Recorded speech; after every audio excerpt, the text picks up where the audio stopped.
দুনিয়ার জীবনকে প্রাধান্য দেয়া যাবে না।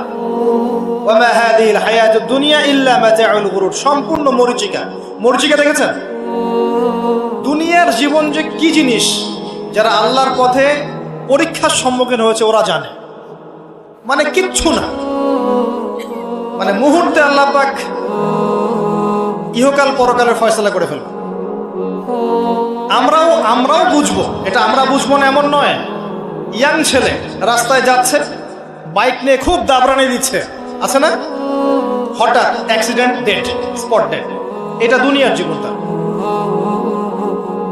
সারা জীবন দুনিয়ার পিছনে ছুটেছে, শেষ বয়সে হতাশ, কিছুই পেলাম না। পাবে না, কারণ আল্লাহর পথে না চললে শেষ বয়সে গিয়েও কিছু পাবেন না। যন্ত্রণা, হতাশা, গ্লানি ছাড়া। তখন দেখবেন আত্মহত্যা করে শেষ, ডেড। দেখবেন অনেক প্রতাপশালী বাচ্চা বড় বড় লেকচার দিচ্ছে, হঠাৎ রাস্তায় হাঁটতে হাঁটতে ডেড। সারাদিন রাত জেনা করেছে, মদ খেয়েছে, জেনা ছড়িয়েছে সমাজে, নগ্নতা, অশ্লীলতা ছড়িয়েছে, ভাইরাস মহামারী দিয়ে শেষ। দুনিয়ার জীবন কি জীবন! চোখের সামনে অহরহ এগুলো ঘটনা দেখছি আমরা। যাচ্ছে খুব সাদা আহ্লাদ করে, বর বিয়ে করতে যাচ্ছে, কার অ্যাক্সিডেন্ট, শেষ, ডেড। কিছু সাহাবী তো এমনও ছিলেন, বদরের যুদ্ধ করতে এসেছেন, হাতের মধ্যে কিছু খেজুর আছে, খেজুর খাচ্ছেন, খোরমা খেজুর খাচ্ছেন। তখন নবী সাল্লাল্লাহু আলাইহি ওয়াসাল্লাম দাঁড়িয়ে ভাষণ দিচ্ছেন যে ওয়াসাবিকু ইলা মাগফিরাতিম মির রাব্বিকুম ওয়া জান্নাহ। ওই যে আয়াতটা আছে, তোমরা এগিয়ে চলো তোমাদের রবের ক্ষমার দিকে এবং জান্নাতের দিকে।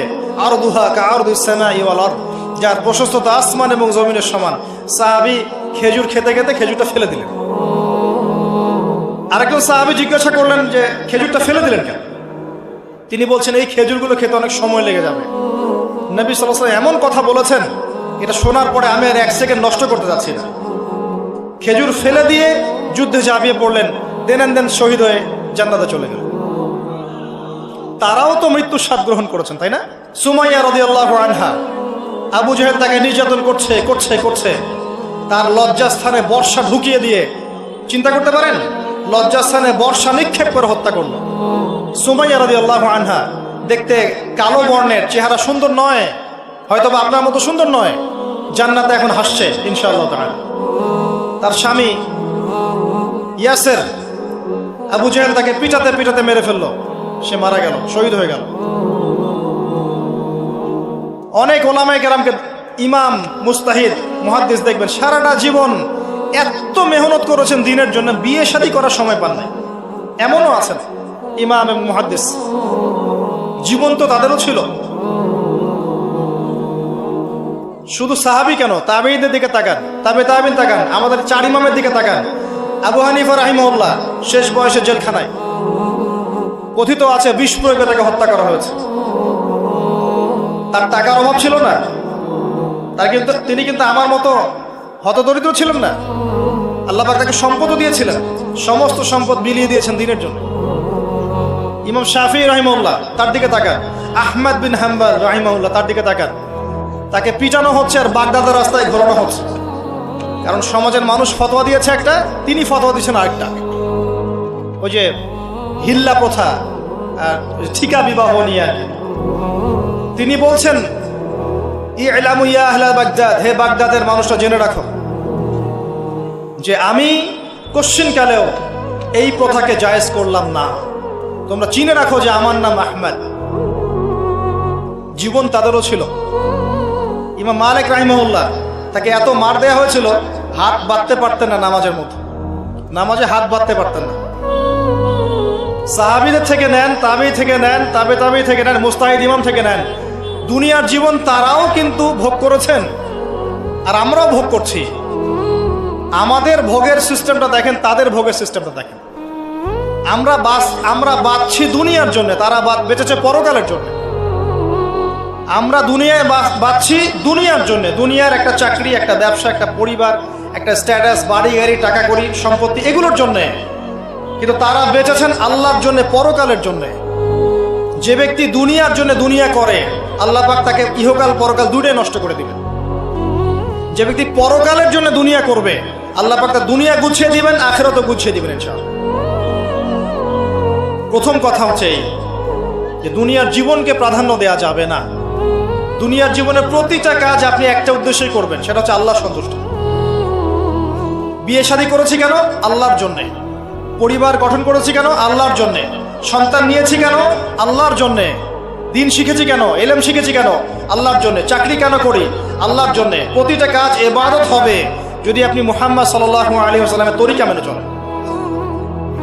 ওয়া মা খালাকতুল জিন্না ওয়াল ইনসা ইল্লা লিয়াবুদুন, শুধুমাত্র ইবাদত করার জন্যই আল্লাহ পাক জিন এবং মানুষ জাতিকে সৃষ্টি করেছেন। আপনাকে আল্লাহ পাক এই হায়াতটা দিয়েছেন। এখন বাকি সময়টা চিন্তা করেন, আগামী 30-40 বছর কিভাবে কাটাতে চান? দুনিয়ার জন্য বাঁচবেন না আল্লাহর জন্য বাঁচবেন? যদি আল্লাহর জন্য বাঁচতে চান, সর্বশেষ হেদায়েত আল কোরআন এবং সর্বশেষ নবী মুহাম্মদ সাল্লাল্লাহু আলাইহি ওয়াসাল্লাম, এর বাইরে কিচ্ছু নাই ভাই। সারা দুনিয়ার মানুষ মিলে যদি বলে যে কোরআন সুন্নাহর মধ্যে আছে সুদ হারাম, কিন্তু সুদ হালাল, হালাল হালাল, কোশ্চিনকালে হালাল হবে না। সারা দুনিয়ার মানুষ একটা মাঠে যদি এসে বলে সুদ হালাল, সুদ ভালো, কোশ্চিনকালে হালাল হয়ে যাবে না, হারামই থেকে যাবে। সারা দুনিয়ার মানুষ যদি বলে পর্দা করার দরকার নাই, এটা সেকেলে সেকেলে সেকেলে, এটা সেকেলে হয়ে যাবে না, এটা ফরজ থেকে যাবে। কিচ্ছু নাই কোরআন সুন্নাহর বাইরে, কিচ্ছু নাই। যা আছে দেখছেন বোগাস, যার কোনো ভিত্তি নাই, মানুষের মন গড়া প্রবৃত্তির অনুসরণ। এখন আপনি যখন কোরআন এবং সুন্নাহর কাছে আসতে চাইবেন, তখন কিন্তু আপনি চতুর্দিক থেকে বাধা পাবেন। এই পথ চলাটা এত সহজ হবে না। হ্যাঁ, কাদের জন্য সহজ হবে? যারা প্রোটেস্ট্যান্ট মুসলিম হবে। কি মুসলিম? প্রোটেস্ট্যান্ট মুসলিম। এটা কেমন? মানে ওটাও ঠিক এটাও ঠিক, সুদ খেলেও হয় না খেলেও হয়, পর্দা করলেও হয় না করলেও হয়, নামাজ পড়লেও হয়, মাঝে মাঝে ছাড়লেও হয়, যাকাত দিলেও হয় না দিলেও হয়। মডারেট প্রোটেস্ট্যান্ট মানে কোরআন সুন্নাহ যা আছে এগুলো খুব কঠিন মনে হয়, এটা মৌলবাদী মৌলবাদী মনে হয়, এগুলো মানলে তো এই যুগে চলা যায় না, এগুলো ওই যুগের জন্য, এরকম ভার্সনে যারা চিন্তা করবে তাদেরকে কষ্ট পেতে হবে না। তারা দেখবেন কষ্ট না করেই দুনিয়ার জীবন কাটিয়ে দিচ্ছে, ওদের কোনো বাধা বিপত্তি আসবে না। আপনি যখন কোরআন সুন্নাহকে আঁকড়ে থাকবেন, কেমন করে আঁকড়ে থাকবেন? মারির দাঁত দিয়ে কামড়ে থাকবেন, নবীজি বলেছেন। মারির দাঁত দিয়ে কামড়াতে বলেছেন, সামনের দাঁত দিয়ে কামড়ালে ছটকে যাবে, টান দিলে ছিঁড়ে যাবে। মারির দাঁতে কামড় দিলে, টান দিলে সহজে ছিঁড়বে না। এভাবে থাকলে আপনার বাধা আসবে। এখন আপনার সামনে দেখবেন আপনি কিছু ফিতনা এবং কিছু সলিউশন। আপনি নিয়াত করেছেন যে আপনার যে গুনাহগুলো হয়েছে এগুলো থেকে আপনি তওবা করবেন ইনশাআল্লাহ, আগামী দিনগুলো আপনি কোরআন এবং সুন্নাহ অনুসারে চলবেন। এই কথা সাথে একমত আছেন তো? এখন চলতে গিয়ে দেখবেন যে আপনি কিছু স্পষ্ট বিষয় দেখতে পারবেন যেগুলোর সাথে আসলে কোরআন সুন্নাহর খুব একটা মিল পাওয়া যাবে না। আপনি দেখবেন স্পষ্ট শিরক করছে মুসলিমরা, আপনি দেখবেন স্পষ্ট বেদাত করছে, আপনি দেখবেন হারাম খাচ্ছে। মুসলিম যুবকরা মাদক, পর্নোগ্রাফি, জেনা, ফ্রি মিক্সিং, আপনার জুয়া, ক্যাসিনো, এই যে আপনার টিকটক প্রজন্ম, এগুলো নিয়ে ব্যস্ত আছে। আপনি স্পষ্ট দেখবেন মেয়েরা বেহায়ের মতো ঘুরে বেড়াচ্ছে। আপনি স্পষ্ট দেখবেন যে আপনি হালালে থাকলে চাকরি পাচ্ছেন না। আপনি স্পষ্ট দেখবেন পরিবারের লোকজন কথা শোনে না। আপনি এমনও দেখবেন ওলামায়ে কেরামের মাঝে ঐক্য নাই, এমন দেখবেন। আপনি এমনও দেখবেন যে মানুষ দিনকে দুনিয়ার বিনিময়ে বিক্রি করে দিচ্ছে। আর এমন দেখবেন যারা আপনার উপরে আছে তারা দিন সম্পর্কে তেমন কোনো জ্ঞান রাখে না। এমন জটিল পরিস্থিতিতে আপনি কি করবেন তখন? এরপরে আপনি যখন বিশ্বের দিকে তাকাবেন, তখন দেখবেন বিশ্বের সমস্ত পরাশক্তিরা ঐক্যবদ্ধ ইসলামের বিরুদ্ধে। বিশ্বের সমস্ত বড় বড় পরাশক্তিরা ঐক্যবদ্ধ ইসলামের বিরুদ্ধে। দেখবেন আপনি ইসলামের কোনো খিলাফা নাই, দেখবেন কোনো ইমাম নাই, কোনো আমির নাই, কোনো জামাআ নাই। দেখবেন আপনি সেই রকম সলফে সালেহিনদের যুগের মতো শৌর্য, বীর্য, ব্যক্তিত্ব, গায়রাত কিছু নাই। মনে হবে যেন আমরা দাসত্বের শৃঙ্খলা আবদ্ধ হয়ে গেছে। তখন আপনি কষ্ট পাবেন মনে মনে। আপনার মধ্যে ঈমান থেকে থাকলে আপনি কষ্ট পাবেন, ভিতর থেকে কষ্ট ফিল করবেন। যদি প্যারালাইজড রোগী হয়ে থাকেন তাহলে কষ্ট ফিল করবেন না। চেতনা থাকে দিনের, কষ্ট ফিল করবেন। তখন আপনার স্ট্রাগল শুরু হবে। তখন আল্লাহ যদি আপনাকে বুঝ দেন, আল্লাহ দেখবেন আপনি কি করেন। আপনার মেধা দিয়ে আল্লাহ কি করেন, আপনি কি করেন, আপনার অর্থ দিয়ে আপনি কি করেন, আপনার হায়াতটা দিয়ে আপনি কি করেন, আপনার এই যে জনবল দিয়ে আপনি কি করেন, আল্লাহ আপনাকে যা দিয়েছেন তা দিয়ে আপনি দিনের জন্য কি করছেন, আল্লাহ পাক তখন দেখবেন। এই জায়গায় আমি আপনাকে কিছু সলিউশন বলছি। এটা শুধু আপনাকে বলছি তা নয়, আমি নিজেও এটা ফিল করি, লালন করি। আর আমি এমন কিছু বলবো না যা আমি নিজে আপনার জন্য পছন্দ করি না। যেটা আমি নিজের জন্য পছন্দ করি সেটাই আপনাকে বলবো। প্রথম কথা, এখানে আপনাকে গাইডেন্স দিবে আল কোরআন। এরকম সিচুয়েশনে আপনাকে পথ দেখাবে অনলি আল কোরআন। এরপর নবী সাল্লাল্লাহু আলাইহি ওয়াসাল্লামের হাদিস। এখানে আপনার দায়িত্ব আসবে প্রথমত কোরআন পড়া শিখতে হবে। প্রথম কাজটা কি ভাই? কোরআন পড়া শিখতে হবে, তেলাওয়াত শিখতেই হবে, নিয়মিত তেলাওয়াত করতে হবে। একটা দিন যাবেন আপনার জীবনে যে কোরআন তেলাওয়াত আপনি করেন না, ইনশাআল্লাহ। বেশি থেকে বেশি করবেন, বেশি থেকে বেশি। আমার পরামর্শ হচ্ছে দিনে এক পারা করে করার চেষ্টা করুন। এরপর দায়িত্ব চলে আসবে আপনার কোরআন বোঝা।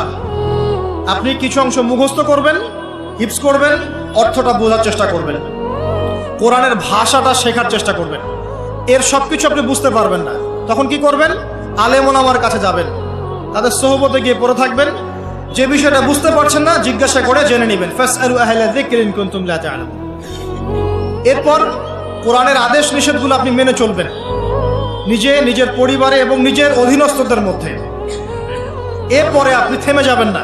কোরআনের দাওয়াত আপনি যতটুকু জানেন এটা মানুষের কাছে প্রচার করবেন। মাদ্রাসা করবেন, মসজিদ আবাদ করবেন, মক্তব চালু করবেন, কোরআনের একটা রেভলিউশন ক্রিয়েট করবেন।